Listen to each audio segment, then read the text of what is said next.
President says India must examine itself whether or not it is doing the right thing in dealing with its neighbours. Leadership dispute arises between indigenous leaders.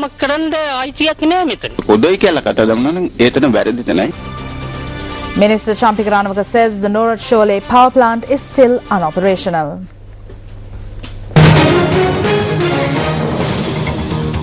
Minister Partly Champika Ranawaka, Minister of Power and Energy, says that the Norat Shole thermal power plant is still unoperational. The power plant was forced to shut down on Wednesday due to a technical failure. Power cuts are being enforced around the country under 4 phases due to the breakdown of the Norat Shole thermal power plant. Subject Minister Champika Ranawaka says that an answer about the operational status of the power plant could be provided tomorrow. The trade union action launched by the CEB Joint Trade Union Alliance and the CEB Technical Services Trade Union is still continuing. Meanwhile, an unidentified group had laid a wreath of flowers opposite the house of Ranjan Jailal, the convener of the CEB Joint Trade Union Alliance. The wreath had been laid last night opposite his residence in Oruvala. Ranjan Jailal stated that he had lodged a complaint in this regard with the Aturugiriya police. Our policy is not to win our demands by putting the country in darkness. We refrained from carrying out our duties since noon yesterday. However, there is electricity in the country. The government wants to enforce power cuts. So if there is a power outage, then the responsibility should be borne by the government. We need to inform the government officials that their attempts to stop our trade union action by levelling death threats at union leaders and their families and by sending them wreaths of flowers will be unsuccessful. This cannot be stopped. However, according to Minister of Power and Energy Champika Ranawaka, the trade unions are carrying out acts of sabotage to stop the constant supply of electricity. The minister also said that the public will take steps to send wreaths to the homes of trade union leaders because of the steps that they have taken to disrupt the electricity supply. Minister of Petroleum Industries has decided to limit obtaining crude oil by placing emergency orders. Minister Susil Prema Jayantha stated that they will obtain fuel after considering the annual requirement.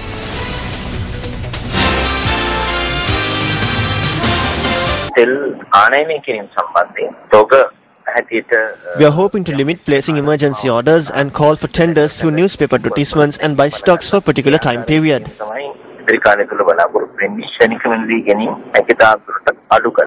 The minister stated that it is necessary to investigate the report compiled by the committee appointed to reach a decision on granting compensation to the vehicles which were damaged due to the use of substandard diesel. Meanwhile, the Auditor General's department says that several teams have been appointed to investigate the purchase of fuel by the CPC.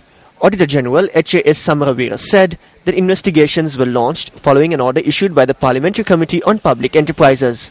The stocks of fuel which were bought between June 2011 to 31st July this year will be investigated. The Auditor General said that the investigation reports will be handed over to Parliament in September.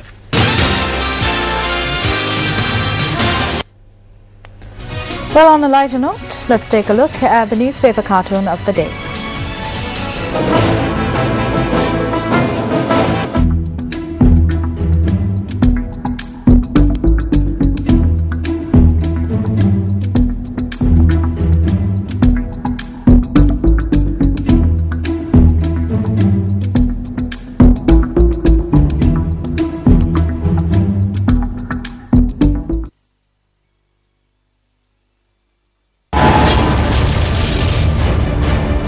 University teachers commence a trade union action.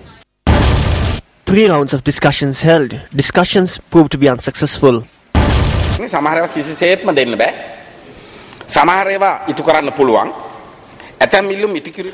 Some solutions cannot be granted. Some are humorous while some are contradictory.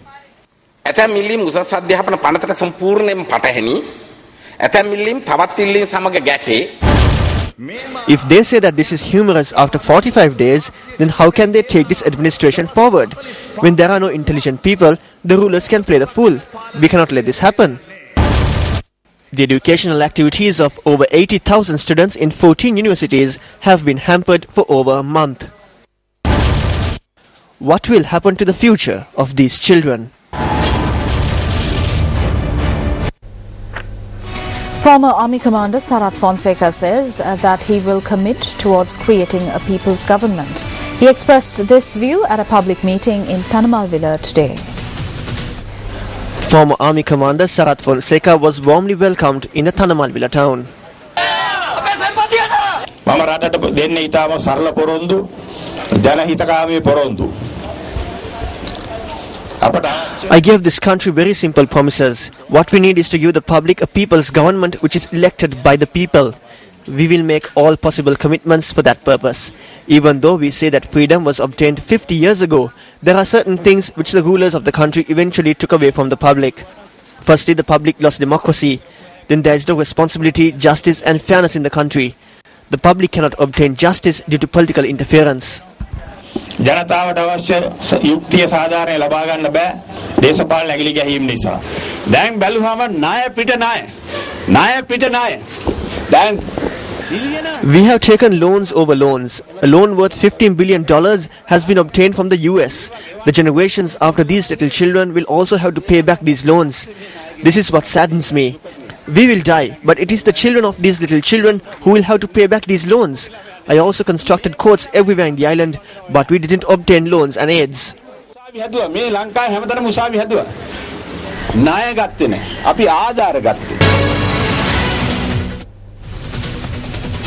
Leader of the Janata Vimukti Peramuna, Somavansa Amarasinghe, says that even though they do not possess government-issued T-56 firearms, they too have the ability to obtain firearms.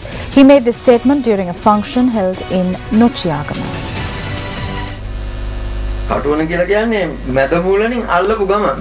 They have provided a good example in Katuana. Who has the ability to carry around a T-56 firearm in public in Katuana, which is the village next to Madamulana? People such as Julampiti Amar can do this. We learned several valuable lessons in 71 and 88. If we functioned like we did back then, imagine what the state of the country would be after they disrupted our meeting and killed 2 of our members.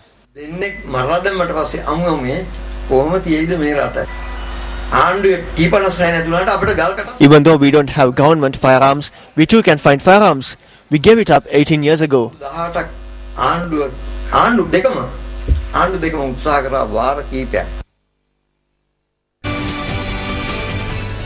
We're back with news first. The leadership of the individual in charge of the Ratugala indigenous community has been suspended for a period of 1 year. The leader of the Damani indigenous community, Urwarige Vanilayatho, stated that this decision had been arrived at the Variga Sabha, which was held last Wednesday. The leader of the Dambana indigenous community said that this unanimous decision was arrived at taking into consideration the allegations which were levelled against the Danigala Mahabandalage Sudha Vanyalattan, who was the leader of the Ratugala indigenous community. When we made inquiries in this regard, Sudha Vanyalattan stated that he has not committed any wrongdoings and hence does not agree to this decision. He further stated that it is unjustifiable to suspend his leadership, which has been handed over to him through the generations. There are about 88 families in Ratugala under me. It is me who helped those families. I admit the fact that the Dambana leader is the leader of the indigenous community, but he does not have a right to influence those of my community.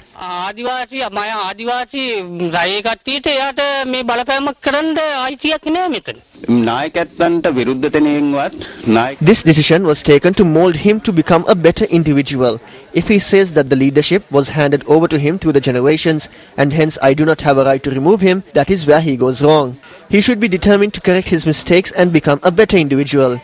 If he does so, he will receive his position again. ඒ වැරදි තැන හැදුම් පොජ්ජ මන්දු කරගෙන හොඳ වාගේ මිනික් ගජ්ජෙක් මන්දු වෙලි. ඉතින් ඒ වාගේ මන්දු නාගෙන් පස්සේ ඒ අත්තන්ටම ඒ බල පොජ්ජ ආයේ මං ගච්චනවා.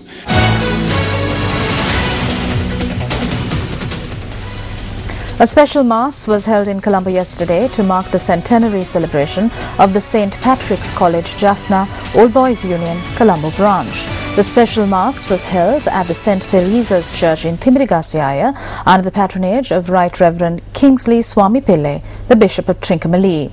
A large number of old boys were present at the mass.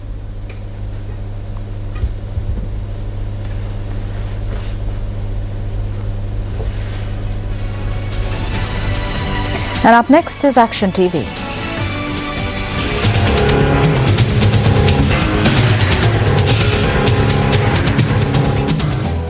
It was during the cabinet media briefing held last Thursday.